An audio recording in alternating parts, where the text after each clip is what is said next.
Hello and welcome to Vintage Times. My name is Kathy Rager. I'm the Senior Services Coordinator for Downers Grove Township and I'm the host for your program. I'm really excited about our program today. The program's title is Low Vision and what it means to older adults. And having had actually low vision or bad vision since I was in second grade, I know a lot about that. And now as I'm aging, getting a little bit older, I'd like to find out what are things that I can do for myself. And I'm sure that other residents of our local community would like to find out the same. I brought in Kristen Adams. She's a professor at the Optometry College at Midwestern University, and she's going to share some interesting facts about low vision and what can be done to help older adults out in that process.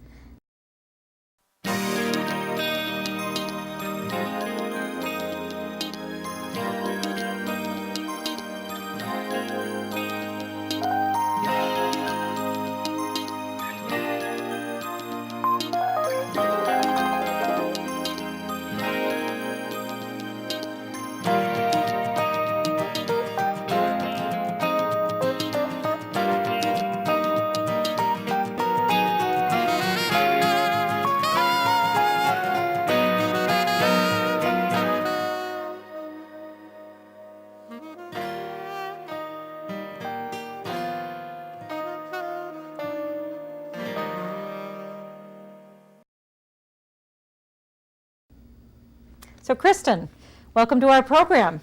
I'd like to welcome you and would like to have you tell us a little bit about yourself. Well, first of all, thank you for inviting me to be here, and it's a pleasure to be on Vintage Times. Well, thanks for coming today. So what do you do at Midwestern University? So you said I'm Kristen Adams. I'm an optometrist. I'm also an assistant professor at Midwestern University, Chicago College of Optometry, and that's here in Downers Grove.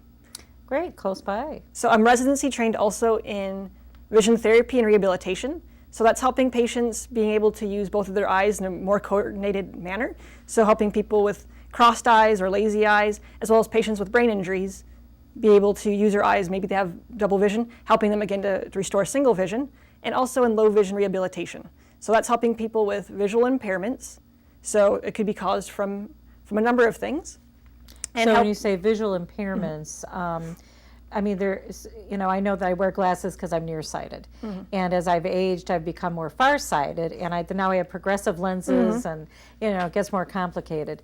But there are you're saying there's other factors involved with what low vision is?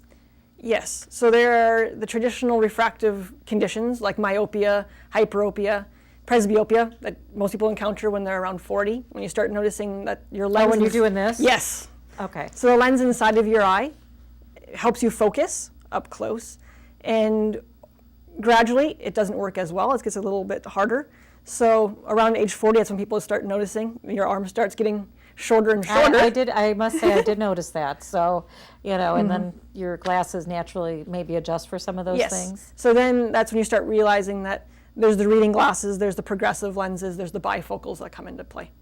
So besides that, there's also then eye conditions, ocular diseases, perhaps trauma, so being hit in the eye, other things that can cause vision changes to cause a visual impairment. That vision can't be corrected again to 20/20 with a simple pair of glasses. Okay, so when I was younger, I could get a pair of glasses that pretty much did the trick. I mean, I had to wear glasses. I wore contacts for quite some time, and now I'm not wearing those anymore. But what kind of eye, what kind of eye diseases are you talking about that might affect older adults? So, like I was saying, that now glasses might not be getting you to that crisp, clear vision as once before with these conditions. So conditions like age-related macular degeneration, that's one of... What is that? It's one of the more common diseases, and it affects the elderly population. And what does that cause? If I had macular degeneration, how would I perceive my world? What would I see? what's happening in macular degeneration? So the macula is the clear, crisp vision in your central vision. So when I'm looking at you at your face, I'm using that macular area. So this is being affected now. It's starting to get perhaps a little distorted, maybe wavy. It could also be now that it's getting to be a little bit blurry. It could be missing spots, where the side vision is still mostly intact and normal, unless something else is happening. But the macular degeneration is really affecting that central, clear, crisp vision. Okay, so I would be having more trouble seeing straight ahead, but my peripheral vision would be affected. Yes. That seems No, really the peripheral vision is, I mean, would be yeah, good. the would side be good. vision is good. It's that central vision. So this is going to be difficulties recognizing someone when you walk up to them, even though it's someone that you've known for years. These patients might be more shy or hesitant to talk to people because they don't quickly recognize someone when they go to church or at the grocery store anymore. How do people know when they're getting this disease? Does it creep on slowly, or does it, all of a sudden you've got it? I mean, how would they notice that something else is happening here? Macular degeneration can vary. So you have patients who are going to have a very quick onset. It's going to affect them very quickly. And some patients might have it for years and never have any symptoms. Now, what are some of the other eye diseases that that affect older adults? So another common ocular condition that occurs in the United States is glaucoma. So now with glaucoma, this one people might not notice as quickly. So this can have an onset that develops slowly over time. So we kind of call it silent. So you're not aware of it until there's a big consideration of your vision that could be lost from your point of view. But by going to an optometrist or by going to an eye care professional, that's when you can find out that changes in your eyes are occurring and to help prevent progressive vision loss. So there's a way to test for glaucoma to find out if you have it? Yes. So glaucoma can come many different ways. So you can be born with glaucoma. You can have an accident and be hit in your eye, and then from that trauma, glaucoma can occur. But in most populations, it's going to be that it's perhaps a change in the pressure of your eye. So inside of our eye, we actually have a liquid, and it's being produced all the time, and it helps keep the form of the eye as well and helps bring nutrients. But that liquid also needs to then escape and return to the rest of our body and be remade again. So it's constantly kind of flowing out. Sometimes that flow can get blocked or cannot be as easy for it to escape. And when that happens, the pressure can kind of build in the eye, and that can cause damage to the optic nerve as well and the nerves in the eye. So it's actually damaging parts of the back of the eye, which then results in vision field loss. So it's not necessarily that the central vision is going to be blurry as in macular degeneration. This one could just possibly that you're having spots that are maybe leaving and progressively maybe shrinking of your visual field. Okay, so does glaucoma, does that gradually get worse over time, or are there ways to kind of stop that, or pause it a little bit? So for the glaucoma testing, as I was mentioning, every time you go to the optometrist or an eye care professional, we'll be looking at signs for glaucoma. So that's looking at what your eye looks like. That's also looking at your visual fields. So seeing what you're seeing. Also by taking the pressure of your eyes to see if that pressure is elevated. So that's that little puff that they do. That can be the air puff, yes. The air puff is for pressure. There's All also right. different ways. You might be seeing like a blue circle that's coming towards your eye. That's also another way that we also test for eye pressure. So then if we see the signs, we're also going to be doing maybe a scan on the back of your eye. Can you eventually go blind from glaucoma? So glaucoma can cause blindness. So what we would like to do then is initiate treatment as early as possible after we discover the glaucoma in order to prevent further vision loss, if there is vision loss at that time. I know my mother had glaucoma and she had to put drops in her eyes. Yes. Was that to replenish the liquid that you're talking about that, would help to, supply those nutrients, or what was the reason behind, is that something that's still done, the eye drops? So the eye drops are a very common way to manage glaucoma. And it's very important if you have been prescribed medications for glaucoma to be taking them as your doctor prescribes.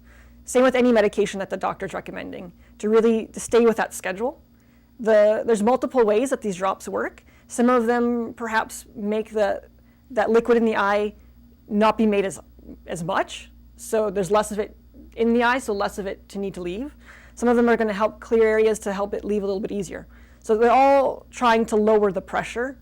Oh, interesting. In those drops. I thought you were adding liquid, so you're actually trying No. to take some of the liquid away. And then there's artificial tears, which can help with the front surface of your eye. Okay, interesting.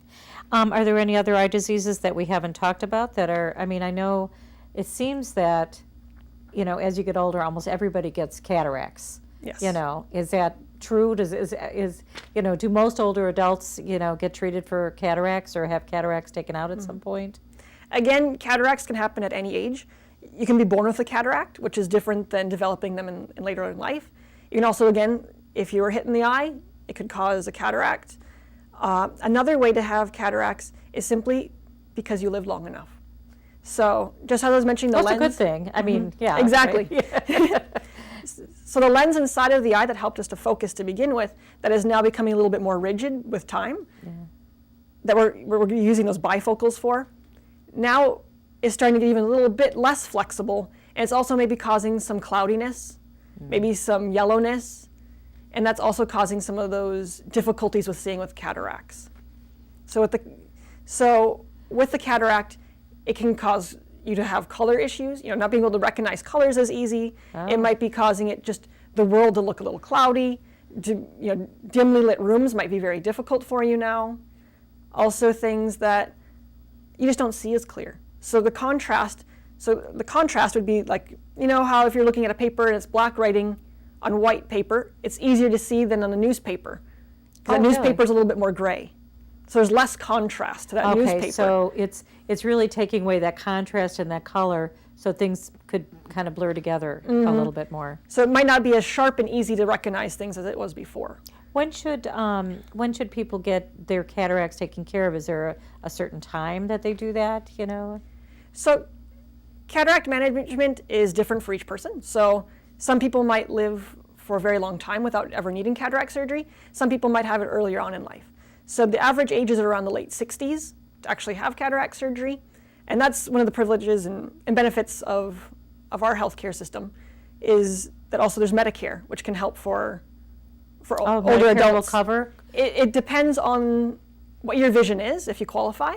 But if it's bothersome enough, it will help for that surgery.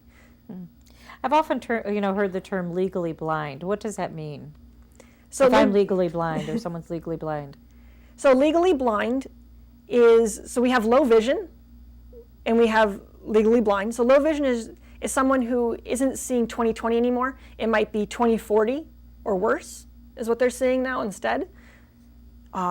It can also be that, like I said, the contrast isn't as sharp. It could be that you have problems with glare. It could be that you have that center part of your vision not as clear anymore and maybe missing, or the visual field from the outside now is coming in, and that's also missing. So that's all visual impairments, but specifically legal blindness is defined from the government as well, from the Social Security services, and that is being worse than 22, that you're not being able to correct anymore to 2200. So before, if you could put on glasses, and perhaps you were seeing 2200, but you put on a pair of glasses that the optometrist When you found say for you. 2200, is that 2200 feet? I mean, what does that mean exactly? So what we say is the normal or ideal vision is 20/20. So being Right. able to see something at 20 feet, that's good. Okay. yes. And then being able to now see that, what that same person could see 20/20, can see that same image at 200 feet, which you're seeing at 20 feet. So it needs to be a larger size for you to see it at 20 feet now. Okay. But with the aid of glasses, you can maybe see at 20/20. But now legal blindness is saying that the glasses aren't making you be able to see 20/20 anymore. The best you can see even with the glasses is 2200. Like I said, this could be caused from many different eye conditions. So now you're seeing 2200 or worse, and that's corrected. So even if one eye is seeing 20/20 and the other eye is seeing 2400, so it's seeing worse than the other eye, that's not considered legal blindness. It's a visual impairment, but it's not legally blind. So to be legally blind, both eyes actually need to be seeing 2200 or worse. Okay. Another qualification is having a visual field of 20 degrees or less. Oh, interesting. So you've had a visual field change, and now you're only seeing about 20 degrees in your better seeing eye. Now, you mentioned, like, we've been talking about some of the main eye diseases like macular degeneration and glaucoma and cataracts. What are, I always thought of, eye diseases as just something separate from your body, and we realize maybe our bodies, do other things to us that might cause some of these things. Are there diseases of the body that can cause some of these eye conditions to exist? Do we have to be cautious about some of the diseases that we, have, I mean, I know people are diabetic, for example. Is that a, problem for sight? Is that, and why? Yes. So low vision knows no boundaries. It can affect anybody in any age. Like I was mentioning with babies born with low vision, and then elderly population perhaps starting to become low vision, and people all in between. So there are systemic body conditions that can cause low vision as well, or visual impairments. And in optometry school, we learn about not only the eyes, we also learn about the body. So how also they go together. So as far as diabetes can also cause retinopathy. So that's damage to the back of the eye. So that's causing little breaks and bleeds, and then hemorrhages in the back of the eye, which can cause changes in your vision. It also depends where that bleeding can occur. So if that bleeding maybe occurs in the macula, that clear central vision, that's very detrimental to your vision compared to maybe being off to the side. So it's very, very varying how it can affect you. So it's very important, like I mentioned before, to stay with your medications that the doctor's prescribing for you and keep your blood sugar under control. So, because it can really affect more than people know. Yes. Are there any other, maybe just briefly, are there any other diseases that you have to be careful of? I mean, high blood pressure, is that? Yes. So high blood pressure is something also very similar to the fact that if it's not controlled, it can cause bleeding again, perhaps in the back of the eye. And again, it could affect different areas. It can also cause perhaps blood not getting to certain areas of the eye. So there's a lot to be looking out for that. And that's why it's important to have both follow-up care with your primary care physicians and your medical doctors to keep everything going well in your body, but also have dilated eye exams. What does the dilation allow the optometrist to do? So the dilated eye exam is we'll actually put a drop in your eye, and it'll make your pupil bigger. Oh, so with that pupil being bigger, we're able to see inside better. Because when we actually look inside your eye, we can see blood vessels. So we can actually see real blood vessels that are in your eye, whereas it's not easy to see them looking at the rest of your body. Okay. So now we're actually able to see inside of your body and see what's happening. Okay, I always wondered, because I figured they were looking a little deeper, but I've had those drops, and then you can't, the brightness kind of comes in, and so it gets a little scary. But it just sounds like from what you're saying is that we need to be on top of anything that might be wrong with us. Take the medicines that we're supposed to be taking and doing the things we're supposed to do for any disease that we have, because it can still affect the eye beyond the eye diseases that older people might normally get. What can I do? Like if my vision is getting low and the glasses are no longer correcting it, what are some things that I can do to adapt to this situation? Do you have? I know you had a little bag of tricks. Are there some things that you can show me? Maybe starting with the smallest to the largest or whatever. What can I do to see better? Okay, so there are many different things for people with visual impairment. So at a low vision appointment, we'll be looking at many things. So we'll be looking at what are your goals for your vision? What is important for you? Is it that you like to knit and you want to keep knitting? Is it that you're a reader and want to keep reading? Is it that you don't feel as comfortable driving anymore? So we want to talk to you, find out what makes you you and what's happening. Also, we're going to be looking at different devices. So are the glasses something that can help you still? Or is it something that you need an extra boost? So we can make stronger reading glasses than the ones that you can find at a pharmacy as well. And those might be helpful for you. And then we also have things like magnifiers. So I see you have one in your hand. Yes. So this is a optical magnifier. So it has a lens that makes things bigger. So there are different types. You can buy them also at the pharmacy. This one here is 2.5 times magnification. So it's a larger lens. As they become more powerful, which is available through healthcare professionals, they become smaller. So here is a 3.5 magnifier. So actually the smaller one is more powerful than the larger one? Is that what you're saying? Yes. Oh. So as they get smaller, it becomes more powerful. Oh, interesting. Now, do they have a light with them as well? Yes. So here's one that is 15 times. So you can see it's also getting smaller, but it also has a light. Okay. So this also helps for that contrast of when you're reading your newspaper or reading your book, reading your cookbook, your recipes. This one's very handy because you can take it along with you many places. It can be carried in your pocket, be carried in your purse. There's also smaller types for your pocket as well. And you're able then to look at something, bring it up, and actually shine a light on it to get the most illumination that you can.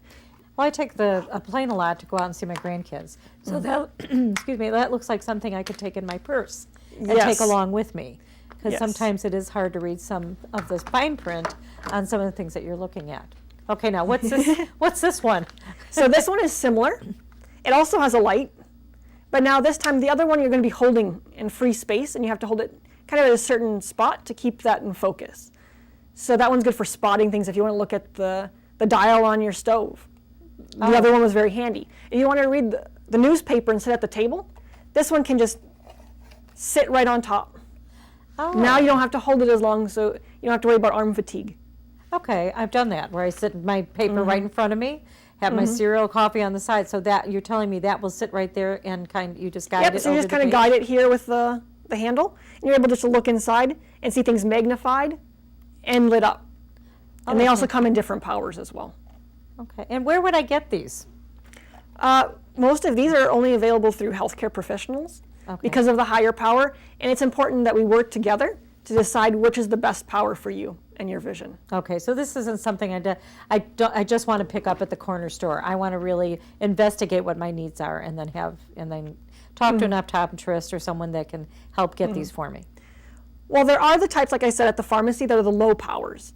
So you can always start with that and see if it works for you, but I would definitely recommend having an evaluation by a low vision specialist. Okay. What else? So now what's that you got there? This is also a different type of magnifier. This is a dome. So simply, you just set it again on your paper or whatever you're reading. If you want to read your mail, you have your electric bill to be paying, you need to look and see it. It also lets a lot of light in, and you can just kind of move it along. Oh, okay. And this is just a simpler type of version, so it's not as cumbersome either. Is that one you would need a prescription for as well? These, because I don't think I've ever seen these in the store. So these are aids that we're being able to show our audience, which is great, but something that they would have to really kind of investigate a little bit more, correct? I believe for the most part, I would want to go to a professional and see what the options are, what the option is best for you, and what makes sense. Okay, and what's that? This is also another type of magnifier. This one's also like that dome one, where it's letting the light in, but there's also a line in the middle. So it can help you keep on track of where you're reading and bring it down the page because it's a bar. So it can keep your place easier. Interesting. My husband works a lot with numbers. I bet you that would be very helpful. Yes. What else do you have there? So another thing that happens when we're dealing with low vision and reading is perhaps, like I said, losing your place, the magnification, but also, like I said, that contrast. So there's also different options of electronic magnifiers as well.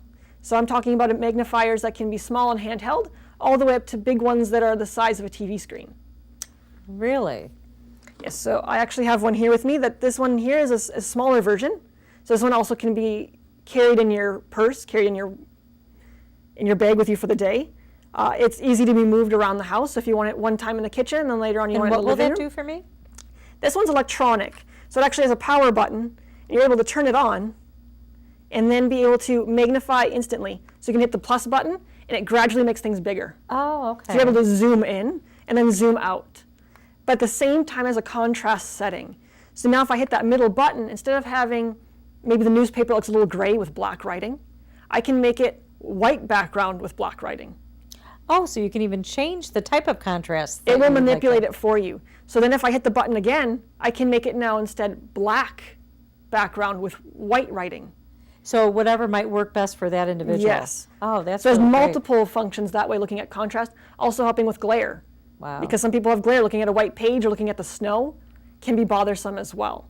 So that can cut back at the glare having that black background. So you have a handheld one, but they get as large as your TV set, is what you're saying as well. I mean, if somebody were wanting to invest in something, you said that there were bigger versions of these as well? Yes, so there's the smaller versions. There's also versions that go up to 7 inches, 10 inches, and then up to, like I said, the TV size. So the ones that are smaller are going to be portable, and then the ones that are bigger are going to be living more at one spot of your house. So it's going to be set up maybe in a corner. It's going to be able to have the functions of again, having that contrast changes, the magnification, being able to make it really large. Also, another thing is some of these, you'll have a tabletop, which you can move your reading on, or you can do knitting underneath it and see it on top of the screen.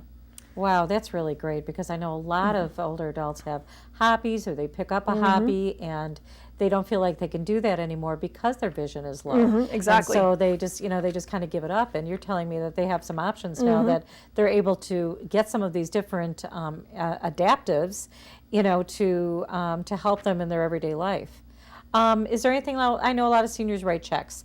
I do my stuff online. Is there something they can use to write, or if they're mailing, out bills? What else can they do if they can't, really see to do that? So these site guides can help as well. So these are little templates that you can put right on top of your check. So right here it has the lines lined up for where you put paid to. It would have where you need to sign. So helping them understand where you need to be on the check and where the pen needs to go. Also, same thing with addressing an envelope. And there's also different ones that have just lines across the page, so it's easy to write a letter. Wow. Something so simple yet so helpful. And they could just stick that right in their checkbook when they're ready to, Yes. to write their check. I see you have something else here too. What is that? The larger template with the lines? This was the one that I was mentioning, just the lines itself. Okay. So being able to write a letter this way. Being able to just put it on a sheet of paper. So they can even, because I know, again, we do a lot of stuff online and, with our keyboard and that. A lot of seniors do as well, but there's still some seniors that don't prefer to do that. And they would, this way they can get some help in lining things up on a paper so it's readable by someone else, correct? Yes.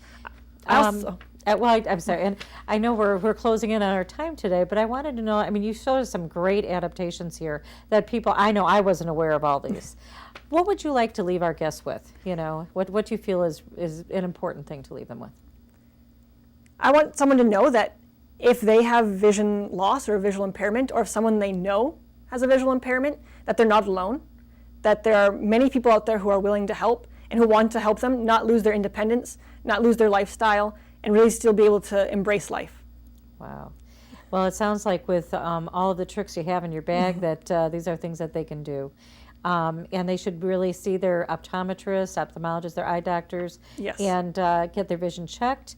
Keep up with if they have a condition of some sort to make sure they're keeping on top of that and taking care of themselves and with their medicines and everything else. Well, thank you so much for coming today. We've really enjoyed having you here, and I think that a lot of the information that you shared with us are going to be, is going to be of great help to any resident watching this program, but especially to older adults. So thank you so much, Kristen, for coming today and being a guest on our program. Hope to have you back again sometime soon. Well, thank you very much for having me. And I know I was able to show you things for help for maybe near things, but there's also many things to look at for spotting things at distance and looking at things far away. We're going to have you back because I know there's still a lot more to cover, and this is a great subject to get into. So thank you very much. Thank you very much for having me. Thank you.